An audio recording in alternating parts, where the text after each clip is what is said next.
We are now. Yay, you can all hear me, yeah? Yeah, it's working. Okay, audio is here. Whew. What a weird time. Like, I don't know what the deal is. It was working, it was working before when we did an unlisted live, and then it was working now, but we literally changed nothing. We just started a new live and it worked. So, great. But thanks everybody for coming back during the vertical live. We love it. Harper Explores. Yeah, Jared Neve turned us on this idea when he was here last month, and it's a lot of fun.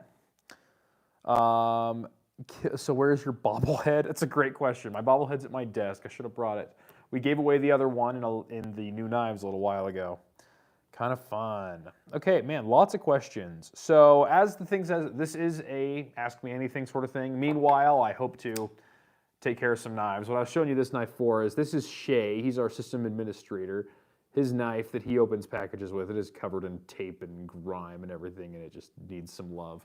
So I'm going to fix that up for him while we answer some questions. Now I will tell you, it's an Ask Me Anything within reason. I do work for Blade HQ, and this organization does have missions and goals, and some of that involves confidential information. So I can't talk about anybody's personal life. I can talk very little about some things in the future. I know that there are some things, if I told you here, I would lose my job for. And I wish to remain gainfully employed so I can continue to feed my family. So within reason, I'll answer any questions you may have. And it should be a good time. All right. Somebody's asked me a few things. What are your thoughts on Israel occupying the U.S. government? See, that is a great question that I cannot answer. That is one thing I will steer very clear of is politics. Your canner is reversed. Yeah, it's kind of the way it goes. Blade HQ is reversed. Hopefully one day we'll be able to mirror that. I bought $5,000 worth of knives today. Can you send me a sweet Blade HQ t-shirt? I would if we had t-shirts on hand. But I feel like we ought to. 5,000 is a lot. Yeah, thoughts on the Janice song? When will it become your Blade HQ? Clayton the Country Boy, that's a great question. The Janice song, I do know we have pre-orders up for it. I saw that this morning. Somebody was asking about it in the live on Monday. And I'm quite intrigued by it. Hopefully soon, I imagine it'll be soon, especially because it's been in production. For those of you who are unaware, the Janice song is sort of like half folder, half butterfly knife that I guess could maybe be classified as a gravity knife. And it's been available from Spyderco worldwide for the longest time. But now it is officially coming to the United States, and I'm excited for it. You can pre-order it at bladehq.com right now. I've only ever seen one. I gotta hold it and play with it a little bit. It was at that collector event we had in December. You can go and see all that. We were only able to share a fraction of the amazing knives that were brought to that party. Okay. Anybody else? What day will the new Protect Chavez be dropped? Not soon enough. I've been personally messaged on Instagram dozens of times about that. People want that thing bad. And honestly, I can't blame them. It's a really cool knife. Man, I'm gonna have to go with a second drop of oil on this guy. That is a lot of tape scum. So my favorite way to get rid of tape is using a little bit of Tough Glide or whatever knife oil because it's a solvent. If you use soap and water and elbow grease, it'll take a lot more elbow grease. Yes. Any word on the release date for the Shiro Daga and the Upswarm from Tops? I don't know. Yeah. I will tell you, Shiro, I'm thinking Shirogorov, and I will say we don't often get too much from Shirogorov. They are a very premium knife that is made in limited supplies, and I know that they have some other relationships in the United States, but when we do get them, they tend to go pretty quick because they're really good. Their actions are second to none. Opinions on the Griptilian, Mehmet Salim. It's a great one. I really do like the Griptilian. I will say I've grown to like the Freak a little bit more. I do own both, and I do love both. The reason I like the Freak more is I like G10 a little more than the FRN. I find that I like weight in the hand more. So my favorite kitchen knives, I'll have a pommel that has a solid metal pommel. It gives it a little more back weight. And a maker, once again, there's so many things I can't tell you, but there's a maker who I guarantee you've heard of, who I saw a prototype of a kitchen knife from just a couple of weeks ago. It is so good because of how much weight is in the handle. It's a very nimble thing. I know that there's a lot of times with swords, if you have a sword with no pommel on it, it is gonna be so hard to swing. But if you put that pommel on, it becomes very nimble and swingy because it's well balanced. Some people prefer the blade bias. I prefer handle bias, and because of that, I prefer the Freak because it has a heavier handle. There was a Griptilian that was run a little while ago that had a 20 CV blade and a gray G10 handle. That one was probably my favorite Griptilian ever made, but just my opinion. Have you ever heard of Moorish knives? I have. I don't know I can't like pick a Moorish knife off the top of my head. I will tell you, my understanding is they are like mid-tech custom level, and because of that, they're probably out of my price range. Gary the Gorilla, George, what are your other hobbies besides knives? I have lots of hobbies. I like cooking. If my beautiful physique didn't give you that impression. I like archery. I'm really into slingshots right now. In fact, I thought about making my own YouTube channel about slingshots just for fun. It wouldn't be nearly as good as Blade HQ, but I've thought about it. I haven't done it yet, though. I like to read. I love Pokemon. I love a good one. My favorite one is the Gen 3, the Emerald one. In fact, I'm doing another replay on an emulator right now. And did I mention archery? I like archery. Yeah, I like other stuff. And I really like tying knots. Knots is a good time. Somebody says, did I miss the news about Crucible? So apparently we all did. So I did a lot of research on that yesterday. And what I found is that multiple news sources were citing a different date for the auction. So the one I was going off of and the one that Laren was going off of cited that yesterday was going to be the auction. Others say that tomorrow's the auction, and I would wager that the others are right because I've seen no news regarding Crucible as of today. So for those of you who are unaware of the Crucible situation, here's what I'll tell you. Crucible is known for blade steels. They do a lot of other stuff. Knife steel is just a fraction of what they do, but they make most of the popular blade steels. Your S30Vs, S90Vs, 20CV, M4, 3V, Crewware, MagnaCut, all of these are made by Crucible. And Crucible issued a warn notice to the state of New York in December saying that unless something crazy happened, they were going to close up shop, lay off their 150 employees, and make no more blade steels, or steels at all. And the entire knife industry panicked a little bit because we don't know what that necessarily means. So I'll tell you what information I have, and the best information I have comes from Laren Thomas. He has an entire video on it where he'll explain it in much greater depth. But the short of it is Niagara Specialty Metals is the true backbone of blade steel because what they do is they roll it thin. Everybody else is making steels that are big and thick, inches thick, so they can make die cuts and whatever for them. But if you want the thin stuff that you need for a knife, it must be rolled properly. And Niagara is the one that does that. So they're the ones who are doing it with all the carpenter steels like XHP 204P.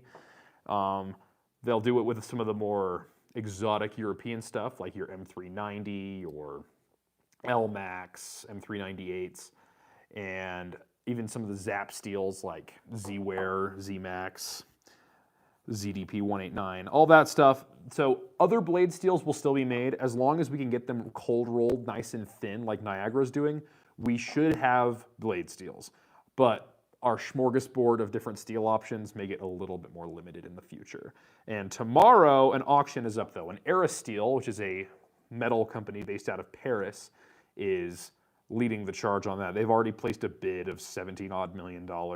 And hopefully they will buy it because they are respected. They would carry the banner of Crucible forward. And not only with that, but they would also keep all of the IPs. So we wouldn't have to get a new name for MagnaCut. We wouldn't have to get a new name for S35VN or anything. We could just have the steels we always had. Best case scenario, that's what we get. Hopefully that's what we get. I would follow the news. Apparently this is a pretty big deal in New York, like in Syracuse area, because they have a lot of vested interest in it because it's been there for 100 years. It's like a staple of that community. Anyway, that's what I've got for Crucible. None of your business. Why don't we see any reverse tantos in bushcraft? They seem well suited for those tasks. I agree. I think reverse tantos would be great for bushcraft because when I think bushcraft, I think like wood, and straight edges are really great for wood, which is why all of your woodworking tools use them. That's why saws are straight for the most part. I agree. I think it'd be great. In fact, I'm imagining a reverse tanto that has a really nice sharp point on it and maybe a chisel grind. And then what you can do is if you want to like sit at your sit at your sawhorse or something and really do some hard carving like you would with a draw knife, you can just take your pommel and pound it into another piece of wood, and then you have a draw knife of your bushcraft knife. I think that'd be super cool. Yeah. Why will knife guys spend $400 on a folder and like $50 on their kitchen knives and then run them through the dishwasher? Free State Fellow, that's a really good question. And it's one that I think I have kind of a depressing answer for. I'll tell you the reason I haven't got myself a really nice kitchen knife. And that is because not everybody in my household is as try-hard about knives as I am. And kitchen knives occupy a kitchen, which is often a communal space. If you have your private kitchen, like a lot of chefs probably do, like this is my knife, do not touch. But like my kitchen knife is I think it's a Calphalon, I got it for my wedding. And it's fine. It's a good knife. It holds a decent edge. It's not as sharp as I would probably prefer, but it's a solid knife. And as great as it is, I don't want to baby it because my wife's just going to put it in the dishwasher. My wife's just going to cut whatever, and she's not, like, she doesn't care as much about edges as I do, and that's perfectly fine. Like, most people are very happy to get along with a knife that suits their needs, and it might be a dull kitchen knife. And if it's just yours, then yeah, pony up, get something really nice, really thin. But if it's going to be a communal knife, then get something that everybody is on the same spec with, especially because I will die on the following hill that the saying a sharp knife is a safe knife is patently false. If it's too sharp, people will treat it like it's dull and end up getting cut anyway, and it'll be a worse cut because of it.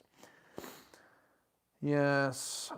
Gary the Gorilla. George, you're the best Blade HQ host ever. Been watching since the beginning. Well, thank you. I will tell you, I do stand on the shoulders of giants, though. The hosts that came before me are truly great people, and I look up to all of them, and I'm friends with most of them, too. I haven't seen a few of them in a little while, but good people, all of them. Should I trust a slip block on a pocket knife? Yes and no. It depends on what you're doing, Lucas. I imagine you're talking about slip joints, so non-locking. If you're cutting normally, like you're putting pressure on the edge, you'll probably not even notice that it's a slip joint. And if you need to do stuff with the spine, I find that if you close the knife, it'll probably do that already there. However, you're going to want to make sure you have a stop pin for that. If you want to learn more about stop pins, go check out the live we did with Ben Belkin at Jack Wolf Knives, and he talks about stop pin versus not stop pin, traditional things. Traditional knives are in a completely different world. I've come to be accustomed to locks. I really appreciate them. The ability to just push on the spine and not have anything happen. It's nice. What about using rubbing alcohol to get the sticky residue off the blade? That would work too, I imagine. The reason I like the oil is because rubbing alcohol evaporates at room temperature really well. So, in fact, when I was in high school, I was on the swim team, and I would get water stuck in my ear. So what you do is you put alcohol in your ear, and it's denser than the water, so it'll sink to the bottom, and then your body heat will boil the alcohol off, and it'll create a bubble that allows the water to come out. So, the same principle here. At room temperature, it'll turn into a gas, but like I used a couple drops of oil, and I've been working at this little spot of tape for the last few minutes. It's not going anywhere. I think it's good. That's just my opinion. But Juliana, if rubbing alcohol works for you, rock on. When is the Janice song coming? I did get asked that one a minute ago. I don't know. Not soon enough. It's really cool. Really exciting. Man, we are almost there on this tape. Might be ready to go to the sharpening stone. Unless it's too loud, in which case we won't worry about it. Reagan, hey George, good to see you. What kind of music do you like? I love a good movie soundtrack. Hans Zimmer speaks to my soul. My favorite movie soundtrack of all time is Spirit Stallion of the Cimarron. Great movie. EDC Associate asks, what's George? This is George. Yes, by the way, I did put out a community post a few minutes ago before this, and I asked what questions people had, and one of the big questions people were asking is if I were to design a knife, what would be coming? And here's all I will tell you. I can't tell you yet. Stay tuned. By the end of the year, I can answer that question. It'll be great. Yeah, it looks like Flightanium and Blade HQ were beefing in the comments. That's nothing we're unfamiliar with. We love Flightanium. Josh is the man. By the way, send some love over there. Josh has been making some really cool videos where he talks. One thing I really appreciate is he addresses questions head on. especially about the new beef that just came out. People are asking a lot of questions, and he's not afraid to talk about them. He's also one of the most knowledgeable people ever. I know I've presented him a bowl of an Axis lock a few times, and he just puts it back together. Axis locks are so hard to assemble, but Flytanium makes it look really easy. Their Modify thing is really awesome too. Are you guys going to have the Blue Line Chavez? I believe we already do. I think you can go to Blade HQ right now and pick up a Blue Line Chavez if it suits your fancy. Any idea on the 15V Yojimbo 2 drops? Once again, they'll come when they come. I know that those knives are pretty hard for Spyderco to make. Gary Cooper, can you angle the camera down? I can't see the table through the comments. I would, but I wish I could show you guys. I wish I had a mirror to show you the kind of precarious setup the camera's on. We're running off of an iPad right now, and I'm afraid if I angled it down, it would just fall. So maybe in the future. Good feedback. We'll try to make it a little nicer in the future. Say hi, George Cheese. Clavin, I've seen so many of your comments. You're the man. I miss you, buddy. And also, thanks for coming to all these lives, man. It's always good to see you. He said in the previous one that we're like brothers from another mother, and I feel that too. I know his name's actually David, but C and L make it, so he's Clavid in my mind. I hope to meet you in person one day, Clavid, and I'm going to call you Clavid forever. Scales for the Blue Line Chavez. I know you have the knife. Bought one last week. Yeah, so scales. I know that the Blue Line Chavez are some of the most modifiable scales ever. So I have seen prototypes around, so Chavez is also very close to us here in Pleasant Grove, and I was talking to Aaron, who's their marketing guy, and he was showing me some scale options they're gonna have. They're gonna have some metals, they're gonna have, I think there was a group knife that had red G10, so all the colors of G10, micarta, or whatever. But one thing I saw is Nathan's knives. Nathan, he does modifications, and then he also moonlights as a booth guy for Concept. His channel has a bunch of modification stuff, and he says this is a really easy one to modify because the scales are so flat. And that's sort of what Ramon always wanted, is he wanted something that was almost like a canvas. So a lot of people who are engravers have engraved the titanium on their Chavez. But this one, if you just go to Alpha Knife Supply and order a sheet of whatever material you want and dedicate an afternoon and maybe try a couple of times, you will get an awesome pair of scales out of any material you want. So that is what I got for you. Splitting slices. George, what 3 attributes must a knife have to make it great or perfect above its peers? I will say it needs to have good geometry for what it needs to cut. It needs to have good ergonomics, and it needs to have a good build quality. And there's been a lot of knives that are 2 of 3, but sometimes I want a knife to feel good in my hand. I want it to cut stuff when I tell it to cut stuff and do it well. And I want it to not fall apart. I want everything to function properly. Yeah. I know that I'm a bit of a steel nerd, but I've found in recent times that I'm happy with not the finest steels. And I think the knife that really got me on that was the Knives by Nuge Wicket XL. Tom Nugent sent me one, and I was just carrying them like, this is really good. And then I got it dull, and it came time to sharpen it, and it was easy. Like, I got a burr like that, and then I was like, this is nice. And I enjoy sharpening. Sharpening's fun, and you get to do a whole lot more of it if you have a nice blade steel. Well, if you have a lower wear resistance blade steel, I should say.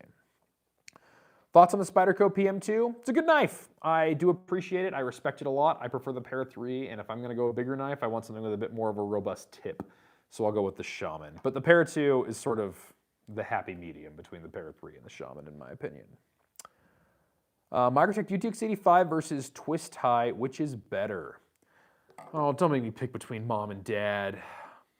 I'll tell you this. The machining on the Twist Tie feels very artistic.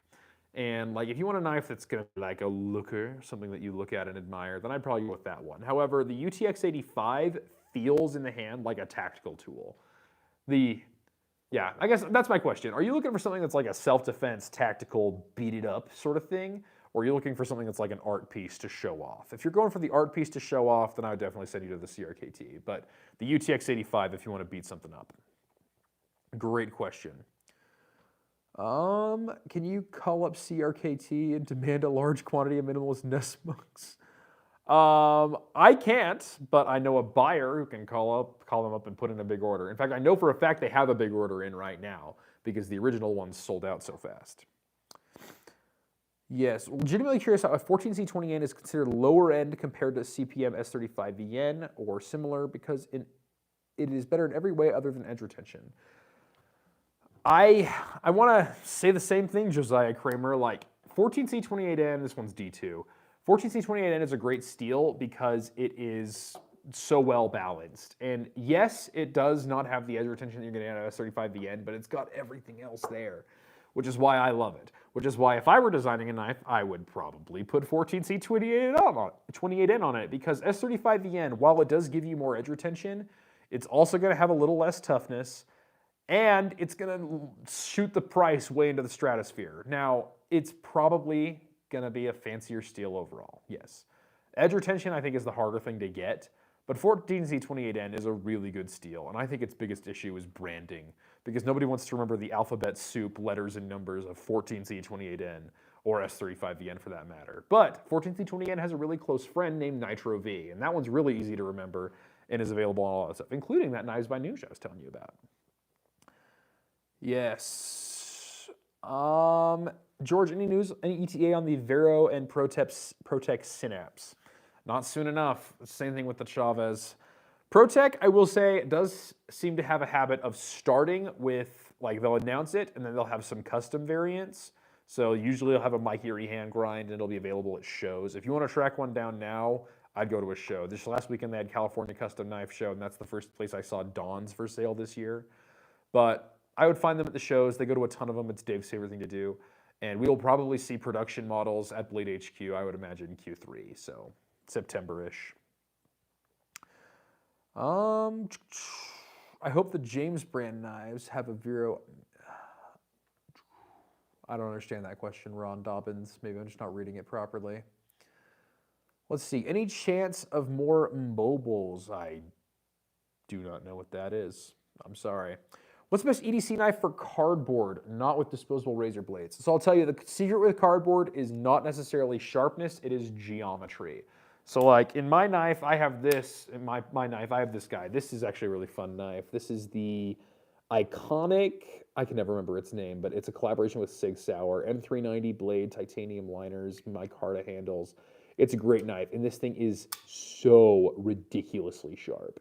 It's a great knife. However, I tried to cut cardboard with it and it didn't cut super nicely. And that's because it has a fairly stout blade stock. And that's because this is a tactical folder. It wants to open crates and cut straps and other stuff that might be a little hard that you don't want to break a blade with. But the reason box cutters are so thin is because cardboard is pretty stiff, especially the corrugated stuff. And when you cut through it, it wants to bind. And sometimes you'll see, like, if you have a thick knife, it might be really sharp and you start cutting through cardboard with it, it might start like dragging a kerf through. So with a saw, when you cut, it removes material in what's called a kerf. A knife does not create one, but it will be forced to and like drag this giant strip of cardboard with it if it's too thick. So it's gonna be something thin, give it a tall, flat grind, and maybe even a hollow. I might point you towards like a Civivi, something nice and thin. Is this a Coke one? I want to say it's that Laconico looking knife. I don't know if it's a Laconico design or not, but I wouldn't be surprised. But yeah, a nice thin edge, a nice thin blade, and a nice tall grind is going to be what you're looking for. Pyrostorm, hi, a quick question. I have a Smith & Wesson. I believe the steel grade is Aus-8. Is there something better? Is that good enough? I mainly use it as a box cutter. So that's a great question. I will tell you that if you asked 10 knife nerds that question, you get 10 different answers. Aus-8 is a stainless blade steel, and it does a fairly good job of cutting stuff. However, its edge retention leaves something to be lacking, but its ease of sharpening is off the charts. So one of my first knives I got was actually a wedding present from my wife. It's my Boker Kalashnikov. And back in the day, before we moved everything to D2 on the Kalashnikovs, it was Aus-8. And I got it dull pretty quick, but then I got some cheap sharpener and I was able to put a new edge on it. And it was really fun because I could get it dull and sharpen it, and dull and sharpen it. And it was a really great thing to learn with. And I think Jared Neve hit the nail on the head when we did a video with him a little while ago. By the way, Neve's Knives, one of the best sharpeners in the business, very good at what he does. And he advises people, get something with lower edge retention because it's gonna, the reason it has low edge retention is because it has low wear resistance. So if you get a simple diamond plate like this work sharp I have in front of me, and the knife with Aus 8 probably, it's going to be really easy to learn to sharpen on, and you can do all kinds of crazy things and put crazy sharp edges on it and not really have to worry about it. But should you decide you want to sharpen a little less than that, then I might advise going for something with a little more wear resistance. Probably another step up to that would be D2. D2 actually gives you a lot more, and I think it's kind of sad that it has the reputation of being a cheap steel now, because I remember a time when D2 was the steel and everybody was using it. Does Demko have good heat treats? Yes, they do. So Andrew Demko is, well, back in the day, he is one of the, I'd say, so Cold Steel has two names that made it big. The biggest one is Lynn Thompson. He started it all, he had the vision, and then Andrew Demko came along and his invention of the triad lock, I apologize, and a few other things made Cold Steel into what it is today. And most of your favorite Cold Steel designs were designed by Andrew Demko. And he, I believe, uses the same factories that made Cold Steel knives to make the Demko knives in Taiwan. And he's a very particular custom knife maker, and he makes sure they are up to spec. So when you get a Demko out of the box, it has a scalpel sharp edge. They are spooky sharp, and they are very well made. So yes, I can authoritatively say Demko has great heat treats. Clavid wants a hollow grind Mordax. Me too, buddy. I think the only way you're going to get that is a Mike Urey hand grind. He does the hollows. Lucas, what is your opinion on liner locks and axle locks? I think it might be saying axis locks. I'll tell you, liner locks, I respect them. I appreciate them. However, I think I prefer liner locks over frame locks just because of the detent issue. So with a frame lock, do I have one here? I don't. All I have is liner locks on the table. How about that? On frame locks, if you're holding the handle here, sometimes you accidentally push in the lock bar and it kind of makes it hard to open the knife. But a liner lock has a scale in the way. So I prefer that. Axis locks I really do enjoy. They're very fidgety. I don't carry them much around because I find myself just opening and closing them like this a million times, and my coworkers don't like that. But axis locks are probably going to give you more strength as well. Yes. What's better, the Bailout or Osborne for EDC? Ooh, I might have to go Bailout. Bailout's going to be a bit thinner and have a taller edge. It's going to be easier to slice with. The Osborne was kind of made to be a hard user, a ranch knife. You're scraping rocks out of horse hooves and cutting open big old things of twine, that sort of thing. But the Bailout feels a little more slicey dicey, and it gets its toughness from its blade steel. With the exception of the brand new one in SRDV, they come in M4 and 3B, so crazy tough steels. Love it. All right. Husky Logger. George, I had the feeling that if you own your knife, you'd start with a fixed blade. But what blade profile would you be and what steel? Like I was mentioning earlier, it'd probably be 14C28N because I don't want to price out the market. Like, I love MagnaCut. MagnaCut's probably my favorite steel. But it'll put your knife 200 plus easy.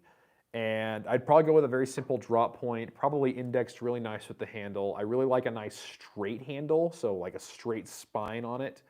Gives something, I'd probably throw a finger groove in there too. Yeah, I'd want it to be fairly thin too. I went 14C28N because it has the toughness. I don't need the width of the thickness of the blade to give the knife the performance it needs. I'd rather just use a tough steel that can handle being thin and give it really good cutting performance. That is my opinion, Husky Logger. Yes, any idea when Microtech Ultratech ZBP models will be in stock? Also a great question, and one that I think deserves a very important answer. So Microtech, so let me preface this. I've been to the Microtech facility. I've met the people there. Tony gave me a tour. It was a really, honestly, quite the memorable experience. But this is what the vibe I got there was. Microtech is not a factory. It is a group of people very passionate about knives who make production custom knives. Like every single one has so much attention that goes into it. And because of that, every week they have like a production schedule that has surprisingly smaller number of knives than you would think in it. Like they still make a lot, but relative to how many people are there because there's so much attention to detail in every single Microtech. So what they'll do is they make new knives every single week and they ship them out to dealers, including Blade HQ.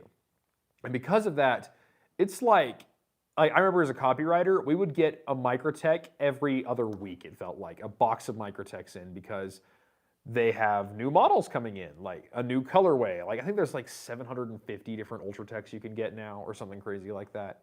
And because of that, they make a pile, and then instead of letting it grow and then doing a giant shipment like a lot of companies will do, like for example, when Kershaw announces a new knife, they will have it ready to ship. So like, yes, there are 3,000 of this knife on a pallet ready to go to dealers right now. That's not quite how Microtech works. With Microtech, it's this week we made this many Ultratechs in ZBP. These are the colorways, these are the edge types, send them off to dealers. And then they usually sell out like that. But then as time goes by, the people who are camping the website start to get their knives, and then we end up with stock. And that's what we saw with the MSI a couple of years ago. So in 2023, they announced the MSI, and we could not keep them. We waited a couple of months, and we got the first little trickle in, and they would go like that, and like that, and like that. And then the secondary market came along. If you get nothing else from this, if you are shopping for a Microtech, avoid the secondary market. You will get marked up on a ZBP right now because there's so few of them out there. But they are still under construction. They are not going anywhere. In a year from now, I'll bet you'll be able to just come to Blade HQ and pick one up at any given moment. You won't have to camp the website for it. Be patient. Don't spend double on the secondary. Your Ultratechs will come. Probably pretty soon. They're busy making them right now. So, Sever 7. What difference mechanically between the Shark Lock and the Snex Lock? I kind of wish I had a whiteboard for this. So the short answer is which pin they sandwich. So the secret to the Demko Lock strength is a sandwiched pin. So on a, I wish I had a, I think I do actually. Give me just a moment. I got this guy. So this is the Cold Steel Recon 1. And the difference between it and a lockback is this pin you can see here in the lock. So as you close it, there's going to be a gap and a pin in there. And as that pin sandwiches between the lock bar and the blade, it makes the entire knife a lot stronger because it's reinforced in the handle, not just on the lock. And that is the genius of all the strongest locks, which by the way is why Balisongs are some of the strongest folders out there. But that's a story for another day. But what the difference is I'll bring this up again. On the Snex lock, say there's a pin up here that stops the blade, and between the blade and the pin is where the bar enters, so it'll come like this. On the the Demko Shark Lock, the pin is back here, and that's why if you look at the Flytanium Arcade or something, it has a big gap right here in the blade, and that's because the nature of the lock is it has to have a long tang that will engage in the back. So they function very similarly, and on the surface they look similar, but they are engaging on different locks.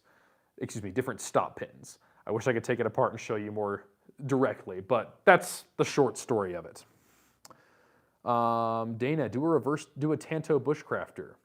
I mean, that sounds fun. I think a Tanto Scandi could be super cool. Might be a cool idea to have people send in their favorite custom knife pocket clips pictured to showcase on here sometime. That could be cool. Custom pocket clips is quite the big world. Although, I forget who it was.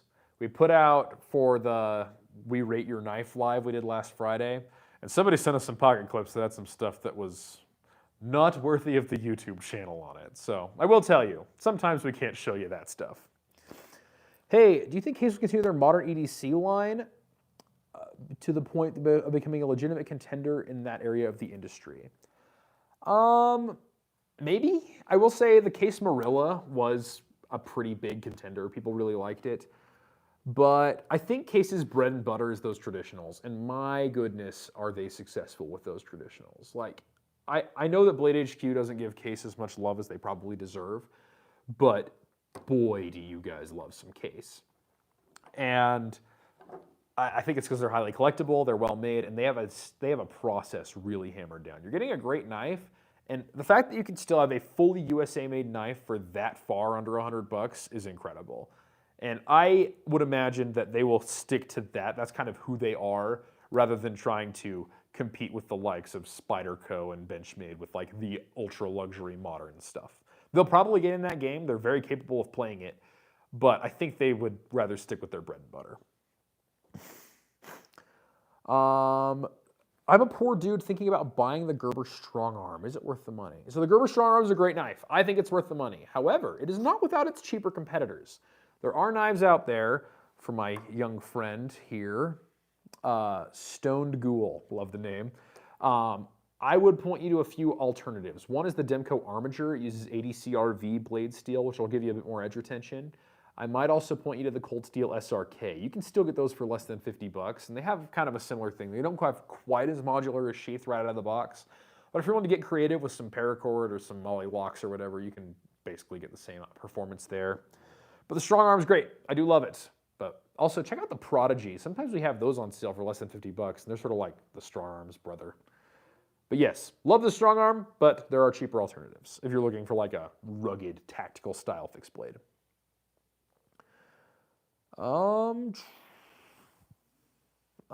So Shadow Champ opines that case traditional knives are such grandpa boring knives.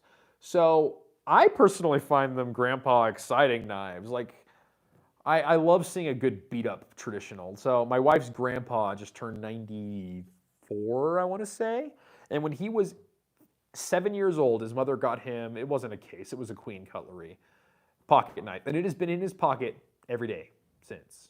And he says, and he asked me, "What do you think this knife is worth?" And I'm like, on eBay or whatever, it's probably not worth much, but it's probably of infinite value to your family. And the thing is he's carried it every single day, never disassembled it, never oiled it, never did anything, just sharpened it, and it still works perfectly. And I just find that amazing. And the case knives are the same story. You can find case knives that are 100 years old and still ticking, and the guy who carries them are just like, it's perfect for me. It cuts my stuff. I don't need anything more. And I really like that outlook on knives, and they have so many stories with them. So out of the box, any brand new knife is going to be kind of boring because it doesn't have a giant story to tell. But case knives do have a giant story to tell. And so that's why I will humbly disagree with you. You are more than welcome to disagree with me. I was able to get one of the SHOT Show exclusive Tier 3 Integrators with the reptile scales. What do you think of that handle pattern? The micromilling on the scales like this is fantastic. I agree. Their handle textures are so good. I forget what his name is, but there's a fellow in the ProTech shop who is known as the texture guy. And I remember Dave went, he was here talking to me about the jigged texture that you find on some of the Emerson CQC7 autos they do. It's like, yeah, I went and asked him, like, I want something that feels kind of like jigged bone, but in aluminum. And he says it was like 30 minutes, and he cranked out a perfect texture. And I think he's just showing off now. That reptile texture is so good. And you're right, the micromilling looks really great. For those of you who don't know what we're talking about, you've got to hold a TR3 Integrity one day. The thumb stud is perfect. The action is perfect. And the handle texture is perfect. It's just so good. EDC Associate, the new M16, TRKT M16 crossbar Tanto and FDE is so dang nice. How was the action if you remember? So crossbar locks are never going to give you the snappy action that you're going to expect out of something like this because these have a detent ball, so it's going to be really crisp. With a crossbar lock, the detent is the bar, so it holds it in place, and then you have to move the bar. It's always going to feel a little more spongy. For all you gun fellows out there, think of it less like the trigger of a PRS rifle and more like a Mosin Nagant. It's got a squish to it. But it'll still open with one hand nice and easy. It's riding on bearings, and if you want something even smoother, just pull the lock back and it'll just swing open and shut. I do that, and that's why I don't get to carry crossbar locks at work anymore because I ding, ding, ding, ding all day long and they don't like it. Your Microtech Venom Tech commercial is gold. You should feature people that don't know it exists. You got to go check out the Venom Tech commercial. I will let you. You know what? Just go watch it, and you can get the joke. Honestly, so Blade HQ has a value of being playful. We like to have fun and be silly. That was a little more silly than I wonder if we should have gone, but yeah, I'll just tell you the truth. We made a knife commercial after the style of an ED medication commercial, so go enjoy it. It's a good time. What is the news on Crucible? We talked about that earlier on. Long and short is the auctions tomorrow. We'll see what happens. Fuzzy Octopus, thanks for answering my question. Love you guys. And Fuzzy Octopus, thanks for coming. We love you too. All right. Anybody else? What are your favorite fidget knives? I got to say, I do enjoy a good lockback as a fidget knife because they're fun to open, and then if you get a nice swing with them, you can close and do this. But then you can also play the game of when's it going to suck it back in? Oh, there it is. And then you can open it, and then what I like to do is sometimes try and depress the lock with my hand while I open it. How much resistance can I give before I don't know. It's fun. I have ADHD and I work in a very knife-friendly environment. I'll be sitting in a meeting with my boss and a bunch of other people just sitting there playing with a knife and no one cares. It's a dream come true. I work at Disneyland, except apparently that's also lame. I like working here more than anybody ever liked working at Disneyland. George, what knife brand do you actually own the most knives from?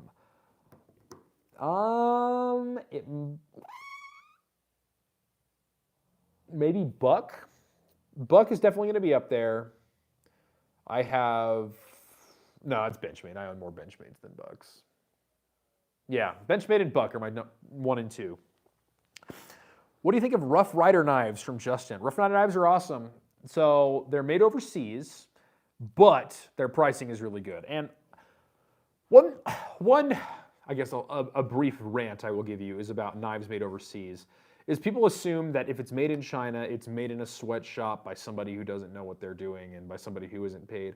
But I will tell you, if you hold a modern knife, like even one of these Rough Riders, their tuned actions are so good. Like, I'm sorry, but some unpaid and overworked 14-year-old who hasn't slept in the last 4 years can just, like, will not be able to make a knife of that quality.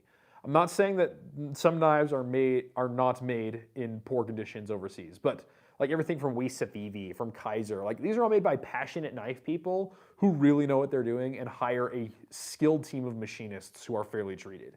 And because of that, I'm more than happy to support these brands for the same reason I support knives like Buck and Benchmade. They hire skilled people to do good work. What more do I want? So yes, Rough Rider knives, they're great, especially for their price. Is the action on the Shark Lock crisp? Juliana, it's going to be the same situation with the crossbar lock. Because the detent is the lock bar, you have to sort of beat it to get it open. Now you can still get a nice one-hand open, but it's not going to be like crisp like you would get out of a liner lock, a compression lock, or a frame lock. Which, by the way, compression locks are super fidget friendly. I love those. Any giveaway today? Josiah Kramer, we do not have a giveaway today.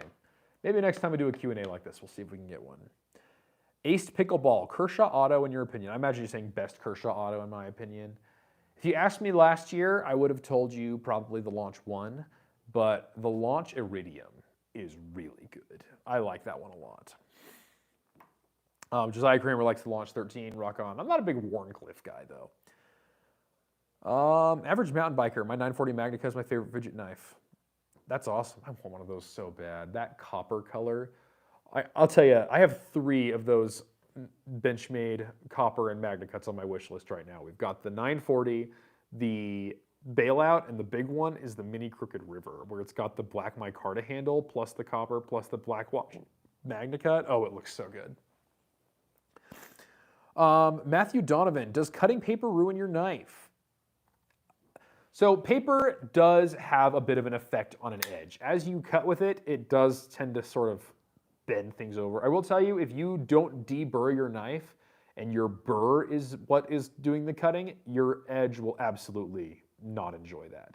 But if you do a proper deburr, and you can learn how to do that in that video with Jared Neve, paper is really fine. Like, I've never had a knife go noticeably dull after cutting paper. And if it did, I would just drop it back to life. Like, paper is a wood product and isn't super rugged on your knives. However, I will say cardboard tends to have a bit of a more particulate stuff in it. It's a little less refined. Cardboard will chew your edges up really quick. But yeah, not too bad. But yeah, I use paper as my cut test, mostly because I tend to run out of arm hair, and I just don't have, I'm not a hairy person. People are like, why don't you have a beard? I'll never trust a man without a beard. And I'm like, well, you're gonna have to take that up with my genetics, because if I try and grow a beard, I look like an 8th grader in denial, and you don't wanna see that. Please talk about the Buck Creek brand knives, Buffalo Creek Stockman in particular. I'm unfamiliar with it, T Tiger, but I'm sure they're great. George, is it normal to have a small amount of blade play or lock stick on a compression lock? I would say it's a normal thing to have a small amount of blade play on just about any knife, because blade play is something that's kind of hard to get rid of, especially if you want your knife to move smoothly. I will say some knives manage to pull it off really well, others do not. But I used to be a big snob about blade play, but now I really don't mind it. It doesn't bother me.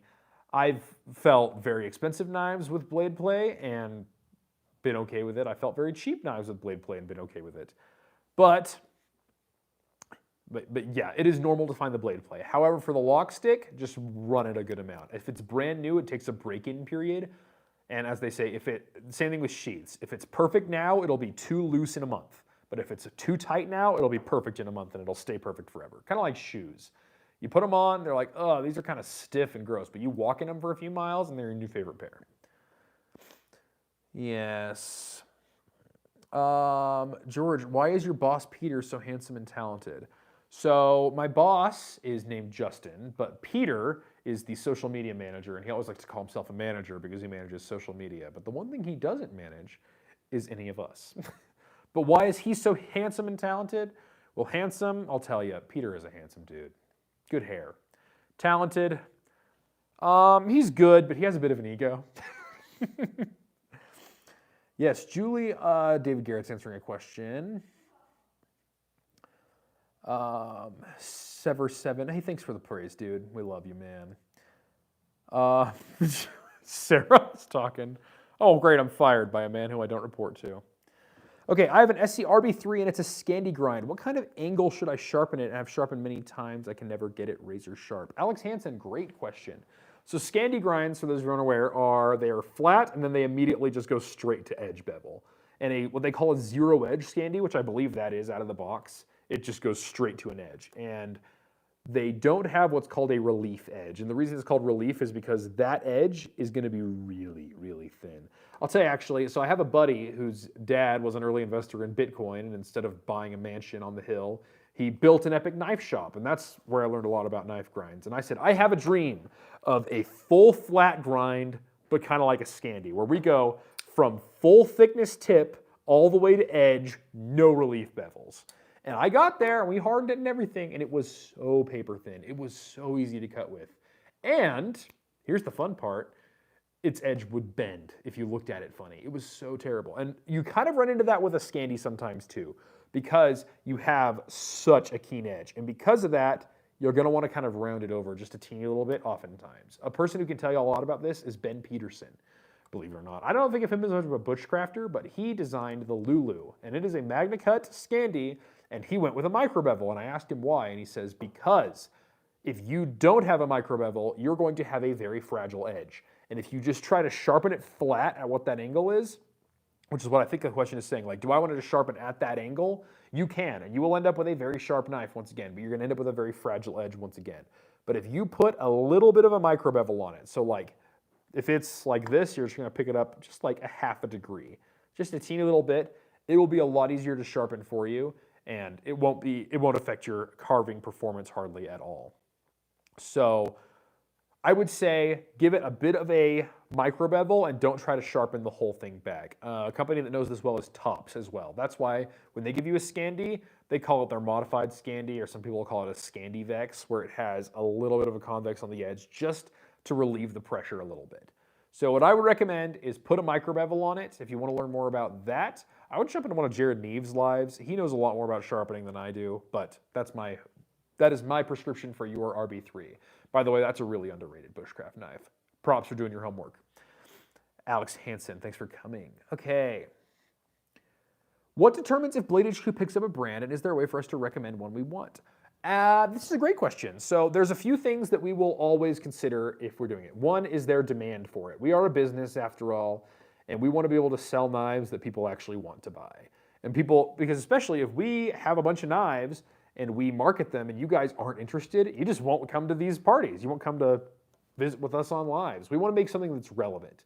Two is we want to do something that is in an affordable price range. Like we don't want to carry a brand where every knife they make is $900. If we do carry stuff like that, it's like Jürgen Schanz, like customs, that sort of thing. And another thing that we want to make sure of is that the companies fit into our ethical framework, for lack of a better word. For example, a lot of companies have come to us and said, hey, you want to carry our stuff? We make great knives. Here's samples. And they'll send us samples. and they are really well-made samples. Like some that I would happily carry this knife forever if it didn't look exactly like a Sebenza. If you're going to make knockoffs, we won't carry you. And a lot of the time, the brands don't necessarily want to be carried at all. So like you can turn us onto a brand that is going to be amazing, and they might say, well, we're having no problem selling our knives on our own. We don't need to deal a dealer into the equation. So the answer is no. And sometimes knives build a following along the way. It's like we used to carry Hinderer, but Hinderer has become so popular in the last few years, they're like, we're just going straight direct now. So that's the situation there. But you're welcome to recommend brands. We'll give them all a look-see, and I can't promise anything, but I can promise consideration.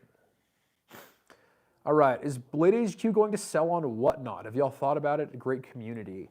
So my understanding is Whatnot is sort of like a live auction thing, like we could be doing this and selling knives there. I don't imagine so. I think we have a sales channel good enough of our own at Blade HQ. But you're right, Whatnot's a great community. I occasionally slide on just to join the chat. It's a good time.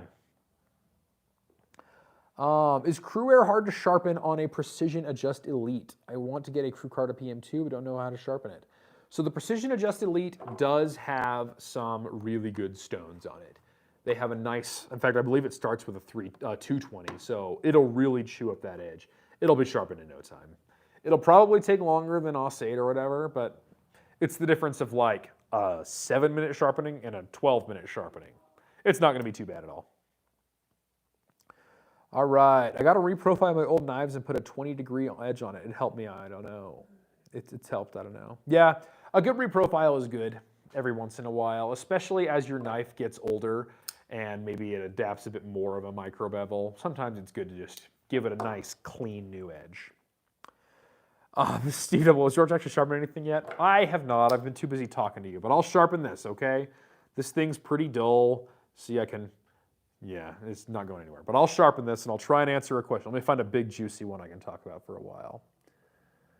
Roughly how many brands does Blade HQ carry? Probably 200 or 300. Some bigger than others. I would say most bigger than others. All right, somebody asked me a big, juicy question so that I can sharpen this while answering it. Reagan says, wow. Wow. I'll see something back here. What do you need, Peter? We're done? You're fired. Get I'm out. fired. I'm fired. Apparently this live is over. I'll sharpen this and it'll be sharp for you next time. And we will see you all next time, I guess. Hopefully we can do these again, yeah? Yeah, I thought it went well. Okay. Put This is W in the chat if you like this live. Put W. Put S in the chat if you like. If you like Sarah. Okay. We'll see you all next time. Maybe Sarah will be here next time. Bye.